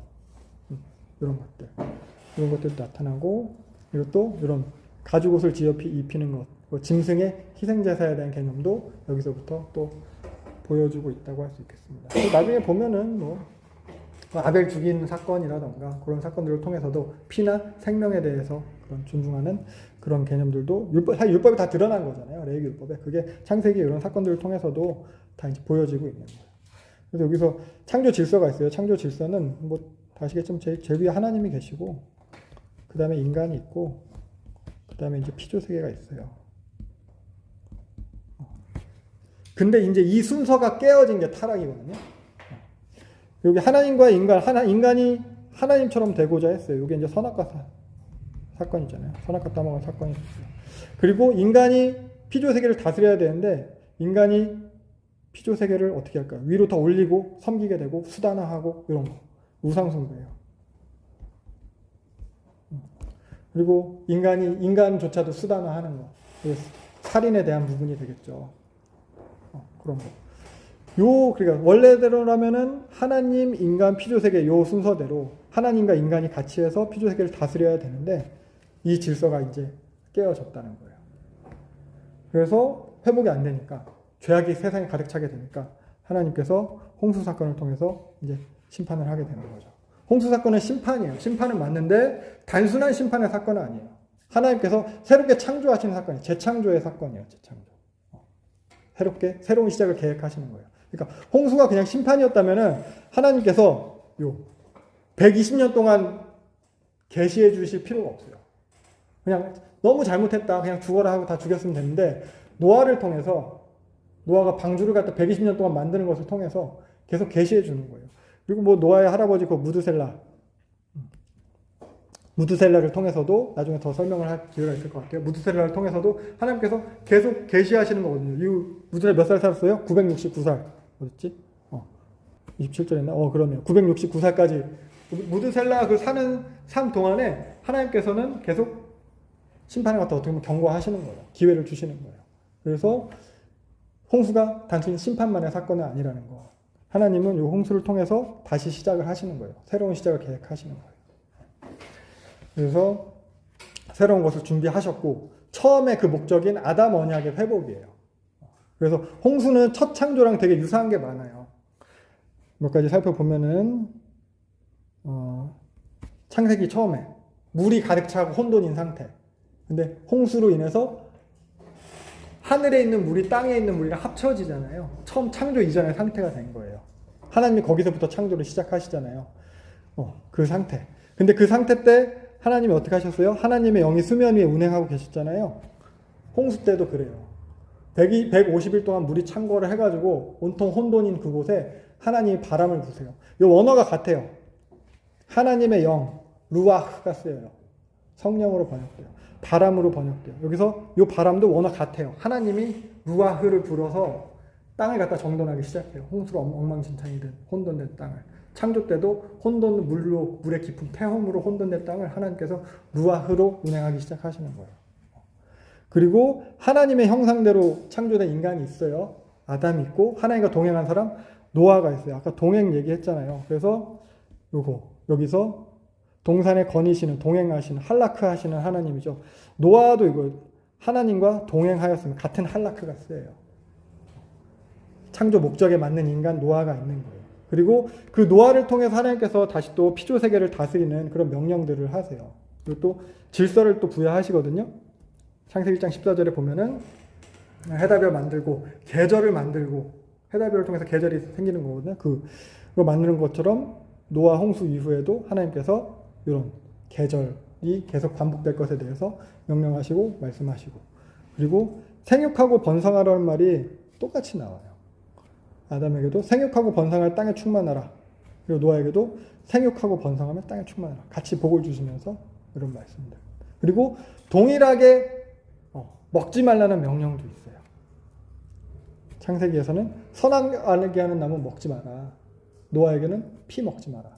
먹지 말라는 명령인데 이 피 먹지 말라는 명령은 좀 더 확대돼서 생명 존중으로까지 이어지게 되는 거예요.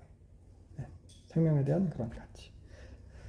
그러니까 결국 요게 이제 요 두 가지 명령은 또 그 율법 정신이 들어 있는 거거든요. 선악과 먹지 마라. 이거 하나님과 관계에 대한 부분이에요. 그리고 피 먹지 마라. 생명에 대한 부분, 이웃과의 관계에 대한 부분이에요. 그래서 하나님과의 관계에 대한 명령, 이웃과의 관계에 대한 명령. 하나님 사랑, 이웃 사랑. 율법 정신이 이 창조와 또 재창조의 사건을 통해서도 이렇게 들어있는 겁니다. 하나님이 그 범죄한 인간에 대해서 하신 질문도 요 개념이거든요. 하나님이 선악과 따먹은 아담과 하와에게 말. 너 어디 있느냐? 하나님과의 관계에 대한 부분이야. 내 앞에 있어야 되는데 나랑 함께 해야 되는데 너 어디 있느냐? 하나님과의 관계에 대한 부분. 그리고 가인이 아벨 죽이고 났으니까 네 동생 어디 있느냐? 이웃에 대한 관계에 대한 부분. 하나님 사랑과 이웃 사랑에 대한 개념들이 이 창세기 사건들에 다 이렇게 녹아 있습니다. 아무튼 그래서 노아 언약과 요 아담 언약은 다 생육하고 번성한 땅에 충만해라 그리고 먹지 마라 이런 금지 명령 있는 거는 조건 언약이에요. 행위 언약이에요. 그래서 지켜야 할 명령들이 있는 거고 이런 조건 언약은 함께하기 위한 조건이라고 생각하면 될 것 같아요. 하나님이 함께 이거 해주면 함께 할게가 먼저가 아니에요. 함께 하기로 했어요. 이미 함께 하기로 했어. 그러니까 너 요것만 해줘라 요거예요. 이거 해주면 함께 할게가 먼저가 아니에요. 순서를 알아야 돼. 은혜 언약이 먼저 있었고 그리고 나서 하나님께서 이것들을 또 말씀하신 거예요. 아무튼 요 노아 언약도 깨지죠. 아담 이후에 가인의 자손을 통해서 막 타락이 확산된 것처럼 노아 이후에도 함의 자손을 통해서 타락이 엄청 확산되는 것을 알 수 있어요. 피조 목적이 다시 상실됐어요. 근데 요 함이 되게 중요해요. 함까지만 딱 볼게요. 함까지만. 그러니까 홍수 사건은 우리한테 많은 메시지를 줘요. 창세기 1장부터 11장 중에서 반이 홍수 얘기예요. 창조, 타락, 바벨탑 다 합쳐봤자 홍수 얘기가 그 합친 것만 한 거예요. 그래서 가장 많은 분량을 차지하고 있어서 얘기할 게 많다는 거예요. 아주 공부할 게 많아요. 간단하게 이제 함 얘기해 보면 홍수 위에 노아는 포도농사 짓잖아요. 포도농사 짓고 취해서 잠들었어요. 잠들었어요. 그 다음에 함을 갖다 저주해요. 그 다음에 족보가 쭉 나와요. 그 족보가 바로 이스라엘, 아브라함 족보예요. 우리 민족의 족보를 갖다 앞서 그 쭉 얘기하기에 앞서서 술 취해서 잠든 사건을 갖다 이야기를 하는 거예요. 좀 별로예요. 그러니까 어떻게 보면. 근데 그만큼 그 사건이 중요하다는 거예요. 볼게요. 포도주 먹고 술 취해서 잤어요. 근데 함이 그것을 봤죠. 형들한테 알려요. 형이랑 동생이죠. 셈이랑 야벳이 가가지고 뒷걸음질 쳐서 노아를 갖다 가려줬대요. 노아가 깨어서 잠 깨서 어떻게 해요? 함을 저주해요. 상식적인 것 같아요. 우리 애들은 나 팬티만 입고 있어 막 엉덩이 때리고 막 장난치고 하는데 그럼 걔네들은 다 저주를 받아요. 그런 거 아니잖아요. 어떻게 부모가 자식을 저주하는데 저주는 너 큰 형의 노예가 된다가 저주고 또 축복이라고 하는 게 셈한테 얘 후손들이 네 노예가 될 거야. 이게 축복이에요. 이거는 일반적인 축복이 아니에요. 성경에서 일반적인 축복도 아니에요. 성경 기술 원칙에 있어서도 성경에서 일반적인 축복은 소출이 많다. 농사 지었을 때. 뭐 양과 그런 것들이 뭐 새끼도 많이 낳고 무화과 나무 아래서 안연하게 거한다. 혹은 지경이 넓어진다. 곡간이 가득 찬다. 자식이 넘치게 많아진다. 이런 거. 장수할 거다. 이런 게 성경에서의 말하는 일반적인 축복인데 그런 말은 한마디도 없어. 뭐 네 동생이 노예될 거야. 이거. 그러니까 그 내용을 가지고 직접 볼게요. 창세기 9장이에요. 그래서 9장부터 보면은 먼저 창세기에서 함을 갖다 어떻게 수식하는지 우리가 보면 좋을 것 같아요. 창세기 9장 18절. 방주에서 나온 노아의 아들은 셈과 함과 야벳인데 함을 갖다 어떻게 수식해요? 가나안의 아버지라 이렇게 수식을 하고 있어요. 그리고 포도주 마시고 취했을 때 함이 어떻게 뭐 들어가서 쳐다봤는데 그걸 어떻게 해요? 가나안의 아버지 함이 하체를 보고 가나안의 아버지라. 근데 성경 기록할 때 성경 기록 원칙이 있거든요. 누군가를 기록하면은 이 사람을 수식할 때 그 아버지를 얘기하고 있어요. 허재행의 아들 허성무 이렇게. 여분네의 아들 갈렙, 눈의 아들 여호수아 이렇게. 알페오의 아들 야고보 뭐 이런 식으로. 근데 여기서는 아들을 통해서 아버지를 수식하고 있어요. 허성무의 아버지 허재행 집사님 뭐 이런 식으로 그런 식으로 기록이 되는 거예요. 그러니까 이 기술 원칙이 어긋나요. 일반적이지 않아요. 그래서 기록할 거면 오히려 뭐 지명을 갖다 하기도 해요. 나사렛 예수 뭐 이렇게 지명, 본디오 빌라도 뭐 이런 식으로 디스사나 엘리야 뭐 이런 거. 근데 여기서 완전히 반대예요. 가나안의 아비 함이래요. 그리고 잘못은 누가 했어요? 함이 했어요. 저주는 누가 받아? 25절. 가나안은 저주를 받아 그 형제의 종들이 되길 원하노라. 잘못은 함이 했는데 저주는 가나안이 받아요. 그럼 함이 가나안의 첫째 아들인가? 왜냐하면 보통 첫째 아들은 다 장자권, 권한 이런 거 가져오니까. 근데 10장 6절을 보면은 함의 아들이 더 있어요. 거기다가 가나안은 막내 아들이에요. 큰 아들은 구스예요. 근데도 가나안이 저주를 받아요. 함이 잘못했는데 왜 이렇게 기록이 됐을까? 이거 생각해 볼 수 있어요. 우리는 그냥 노아 홍수 사건 읽으면서 그냥 내용도 길고 이야기 그냥 쭉쭉쭉쭉 그냥 생각 없이 읽다가 아 그래 교훈거리 술 취하지 말자. 아니면 혹은 남의 허물을 덮어주자. 혹은 뭐 부모를 공경하자. 이 정도로 교훈거리를 끌어냈는데 원독자한테는 그 메시지를 주려고 한 게 아니에요. 이렇게 가장 길게 11장 중에서 가장 길게 홍수 사건이 어떤 의미가 있을지 생각을 해봐야 되는 거예요. 그래서 10장을 보면은 노아의 아들도 족보가 나온다고 했잖아요. 족보 나오기 전에 함을 가나안을 저주하는 사건이 있어요. 그리고 족보를 보면은 6절 이하 쭉 족보가 나오는데 제일 이상한 부분이 15절 부분이에요. 그 앞까지는 사람들의 이름이 쭉쭉쭉 나와요. 근데 15절 이하 가나안의 족보에는 당연히 인물들의 이름이 기록되어야 되는데 족속이 기록되어 있어요. 가나안은 무슨 족속을 낳은 거예요. 족속을 낳았대, 족속. 그리고 이 족속의 이름은 당시 출애굽 당시에 그 원독자가 실제로 정복해 들어가야 할 그 가나안 땅에 살던 족속들이 여기 기록이 되어 있는 거예요. 요게 의미하는 게 있을 거예요. 당시 독자들은 이 본문을 읽으면서 어떤 생각을 했을까? 계속해서 이어지는 족보들. 이제 셈의 족보가 나와요. 셈은 에벨 온 자손의 조상이라고 해요. 셈은 여기도 수식하는데 누구 자손의 조상이라고 나왔어요. 에벨 온 자손의 조상이래요. 그러면은 에벨이 셈의 큰아들인가? 혹은 셈의 아들인가? 근데 그것도 아니에요. 셈의 아들은 엘람과 아수르와 아르박삿과 룻과 아람이에요. 아르박삿의 아들이 셀라가 있고 셀라의 아들이 에벨이에요. 그러면 뭐야? 아들의, 손자의, 증손자잖아요. 증손자의 조상이다라고 표현을 하고 있어요. 이렇게. 셈을 수식할 땐 그렇게 해요. 이유가 있죠. 요 에벨을 통해서 이제 아브라함이 나타나는 거거든요. 에베르가 넘어오다라는 뜻이에요. 여기서 히브리 어원이 나와요. 히브리 에베르. 히브리는 강 건너온 자라는 뜻이에요. 에베르는 넘어오다라는 뜻이에요. 결국 떠돌이라는 거예요. 이 에베르를 통해서 히브리라는 말이 나오고 이 에베르를 통해서 아브라함이 나오는 거예요. 그래서 그 셈의 족보를 표현하는 데 있어서는 이 에베르를 갖다 이제 강조를 하는 거죠. 그러니까 셈의 후손인 우리, 히브리인인 우리가 가나안을 갖다가 정복하고 가나안을 갖다가 노예로 그렇게 하게끔 이미 노아 때부터 하나님께서 말씀하고 계시고 있다.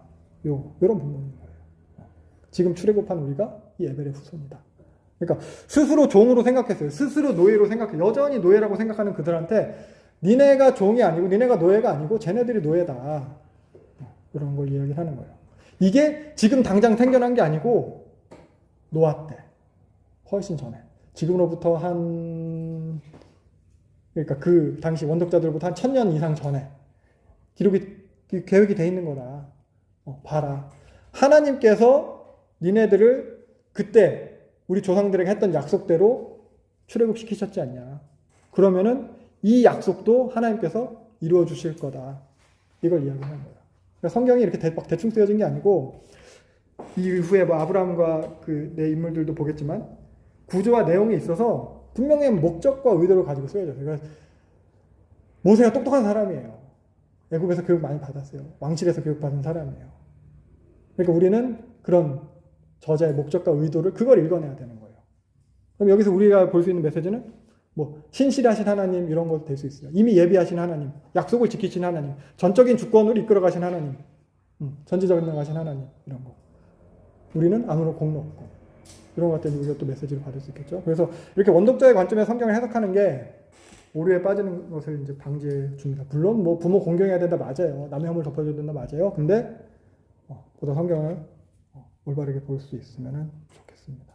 그래서 원독자 입장에서 먼저 성경을 해석하고 그 메시지를 우리한테 가져와서 적용을 해야 되는 거예요. 네. 여기까지만 할게요. 힘써 알자 여호와를 알자 우리 여호와께 돌아가자